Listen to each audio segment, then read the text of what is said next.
Ya. Cordial saludo, mi nombre es David Hernández, soy docente de Ciencias Sociales en la Institución Educativa Urbana San José del municipio de Béjico. El municipio de Béjico es un municipio del occidente antioqueño, muy cercano a la ciudad de Medellín, muy rural, caracterizado por el cultivo de café. En ese contexto rural, entonces yo ejerzo mi labor educativa orientando la asignatura de Ciencias Sociales de sexto a 11 y orientando el proyecto Democracia Escolar. Asimismo, recalcar que este proyecto de democracia consiste en el incentivo de la participación de diferentes organismos y actores como el Consejo Estudiantil, la Personería, la Contraloría, el Consejo de Padres, y esos espacios democráticos pues me han permitido reflexionar sobre mi labor educativa, es decir, entendiendo que la pedagogía es una reflexión sobre la educación y de esa forma entonces reflexionar sobre los valores, las creencias, la moral con la cual formamos a los seres humanos, formamos pues es un decir, digamos, sería un poco más humilde y precisamente consiste en reflexionar sobre estos valores y creencias para generar transformaciones personales y sociales.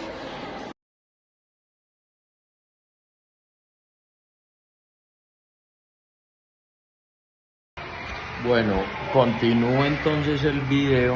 resaltando los desafíos que se presentan para mi labor docente en cuanto a lo que tiene que ver con la didáctica y la innovación. Sin embargo, pues sí quiero dejar algo en claro, es que no hago parte de la línea de la maestría que se enfoca en la innovación. Estoy en la línea que se llama Educación para las Ciudadanías y la Convivencia Escolar. Sin embargo, pues he podido tener algunas nociones sobre innovación, aunque pues no es mi especialidad como tal. En cuanto a los desafíos, hay unos retos muy presentes en los contextos rurales que han sido permeados por la violencia social y política y que están definitivamente impactados por la acción de los actores armados, y uno de esos desafíos que se plantea es cómo se enseña la libertad y la democracia si sobre la ruralidad se ha ejercido una violencia estructural de décadas en nuestro país. A pesar de las dificultades que se presentan y de un contexto rural que ha sido violento, los maestros que trabajamos en los municipios hacemos lo posible por generar espacios que le apunten a cambiar la educación tradicional e instaurar en la mente de los estudiantes nuevos valores o el respeto por el otro, el respeto hacia las diferencias y sobre todo la paz como forma de convivencia. De igual forma, entonces, otro de los valores es cómo enfrentamos los maestros rurales la imposición de didácticas, métodos que reproducen discursos oficialistas de la guerra, del conflicto y de la violencia, y que lo único que le apuntan es a la obtención de resultados en pruebas externas y a la generación de seres humanos para la sociedad de mercado. Cómo nosotros enfrentamos toda una ruta neoliberal trazada desde el Ministerio de Educación Nacional, en el cual se nos dan una serie de parámetros, de guías, de derechos básicos que nos dicen esto es lo que debe enseñar, esto es lo que debe decir en el aula, se debe hacer así para obtener los resultados que estamos esperando. Entonces, cómo formar un ser humano no como un embutido de conocimiento, sino como un ser pensante, y eso debe requerir una didáctica y una forma de crear herramientas. Ese es entonces uno de los desafíos. Por último, entonces, tengo el desafío de cómo desencantarse como docente de esas nociones y creencias que se arraigaron desde la formación como docente y desde el quehacer profesional acerca de que el buen ejercicio docente es aquel maestro capaz de imponerse en el aula, imponer el orden, ya que eso hace parte de una educación tradicional y autoritaria, pero en el contexto en el que estamos, los maestros generalmente tendemos a pensar que el buen docente es el que impone el orden y la autoridad en la clase. Si lo que pretendemos cambiar es ese modelo violento, los docentes debemos de cambiar nuestros valores y principios en cuanto al quehacer docente y generar espacios para la participación, la democracia y la paz.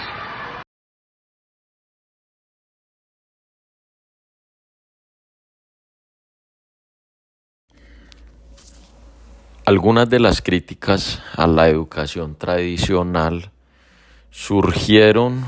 en el autor del cual hablaremos en la siguiente grabación, que es Juan Jacob Rousseau, y que básicamente es uno de los autores que inaugura la pedagogía moderna. Rousseau sustenta su pedagogía en su concepción de la naturaleza humana. Para Rousseau, el ser humano es un ser que naturalmente es pacífico, es bondadoso, es un ser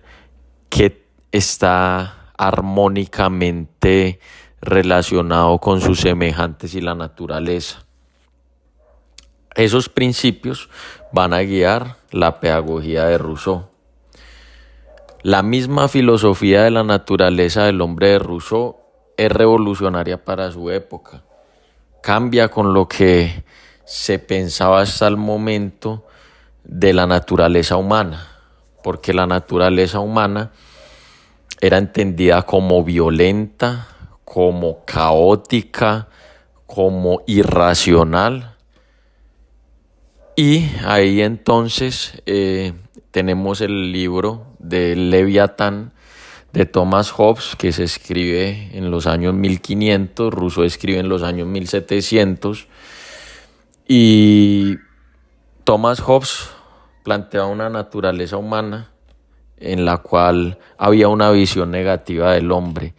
El hombre es violento, el hombre es perverso, el hombre es ególatra y necesita de una entidad superior para salir de ese estado de caos natural, de esa guerra del todos contra todos, o como también lo llegó a plantear, o como se le interpreta hoy día, que el hombre es un lobo para el hombre. Sin embargo, Rousseau va a cortar con esto y va a pensar que el hombre es pacífico, es bondadoso, y de acuerdo a sus principios, a esa filosofía de la naturaleza humana, es que él va a plantear su pedagogía, que también es revolucionaria para la época, porque cuestiona la formación moral, cuestiona la formación en principios, y nos dice que esa formación moral y esa formación en principios ha convertido al hombre en lo que es, en un ser humano violento, en un ser humano en el cual la sociedad lo lleva a corromperse. Él entonces va a plantear en el libro El Emilio una educación distinta y nos va a decir en primer lugar acerca de la etapa infantil, en la cual el niño, por decirlo así, es como una mente en blanco que él mismo va a llenar de contenido a través de su descubrimiento del mundo, del mismo niño, y no debe ser el tutor o el padre o la madre el que guíe de acuerdo a unos principios y a unos valores. El niño conoce lo que le rodea, él solito, y no se le dice que está bien hecho, que está mal hecho. Y de esa forma entonces Rousseau también hace una crítica muy fuerte a la educación tradicional, sobre todo en la parte de la etapa infantil, porque él nos va a decir que no se le debe dar ninguna lección verbal ni magistral al niño. Y sabemos que la educación tradicional es una educación verbal de discurso del docente, de discurso impositivo y verdadero y cierto del docente hacia el alumno, ¿ya? El alumno cree lo que diga el docente y el docente es el que forma y modela de acuerdo pues a unos principios sociales ya establecidos. Rousseau nos va a decir, no hay que darle una clase magistral al niño, ¿ya? El niño debe de conocer él su mundo, ¿ya? Después entonces nos va a hablar de lo que es la adolescencia temprana. Y aquí entonces él va a decir que el texto guía de estos años debe ser el texto de Robinson Crusoe de Daniel Defoe, en el cual el adolescente debe de construir el conocimiento a partir de las herramientas que él mismo construye. Entonces no es que, por decirlo así, el niño reciba un discurso y una clase magistral sobre algún fenómeno físico, como por ejemplo el rayo, ya porque ocurre un trueno, sino que el niño, a partir de la experiencia, del tener un contacto, por decirlo así, directo con lo que él estudia, él va a aprender y va a desarrollar sus herramientas de investigación y de aprendizaje. En este aspecto yo aplaudo a Rousseau porque el niño debe o el adolescente debe de procurar construir conocimiento y no rellenarlo como si fuera un embutido de conocimientos. Ahí sí aplaudo al maestro Rousseau y sin embargo él mismo ahí en su texto dice que esta educación está más orientada, por decirlo así, a conocer la naturaleza, pero en mi caso, que soy docente de ciencias sociales, mi papel queda marginado, porque entonces cómo yo voy a enseñar la historia desde los asuntos pragmáticos, si la historia se sustenta en discursos, se sustenta en creencias, se sustenta en filosofías. Entonces ahí pues es algo pues como complejo, ¿ya? Después entonces Rousseau va a tratar lo que es la adolescencia avanzada, y acá en esta época él ya dice que ahí sí ya puede el ser humano entrar a estudiar la historia, la moral, la poesía y por decirlo así, guiarse, ¿cierto? Guiar y formar su vida a partir de virtudes. Finalmente él habla de la educación de la mujer y nos va a plantear a una mujer no como un sujeto político, racional, un sujeto que desarrolla precisamente subjetividades políticas, sino como un objeto del hombre. Y aquí pues es donde está la mayor crítica que le hago a Rousseau de plantear a la mujer en su obra simplemente como un objeto del hombre. Igualmente, si nos ponemos a analizar la obra del Emilio de Rousseau a la luz de la educación hoy por hoy, encontramos que está algo, por decirlo así, desligada totalmente del contexto social, económico y político imperante. En este caso, pues, hemos podido vivir los maestros todo lo que es el neoliberalismo en la educación, toda la injerencia del neoliberalismo en la educación y de que la educación ya no busca formar sujetos políticos, pensantes, sino más bien formar, por decirlo así,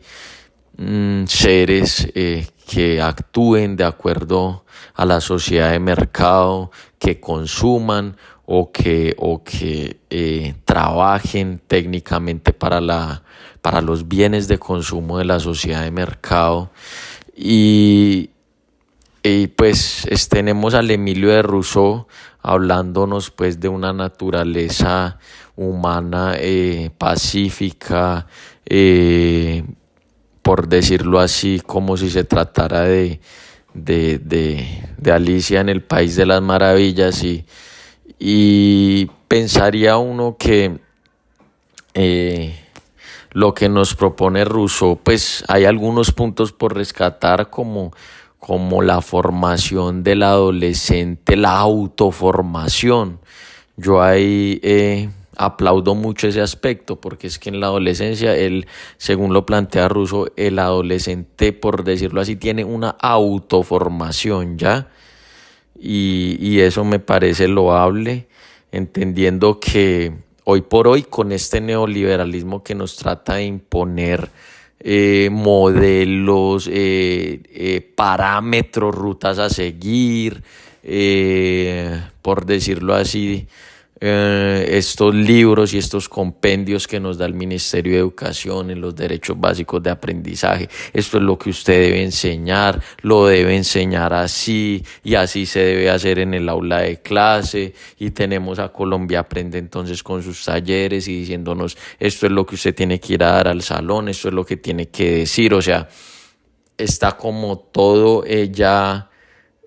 totalmente como si fuéramos a embutirle al ser humano una cantidad de conocimientos que el Estado mismo nos ha proporcionado, y estamos dejando a un lado el papel del sujeto, del adolescente como constructor de conocimiento, como autoformador. Y es precisamente por esas dinámicas neoliberales que enfrentamos hoy por hoy en la educación. Ese es entonces mi planteamiento. Muchas gracias por escuchar.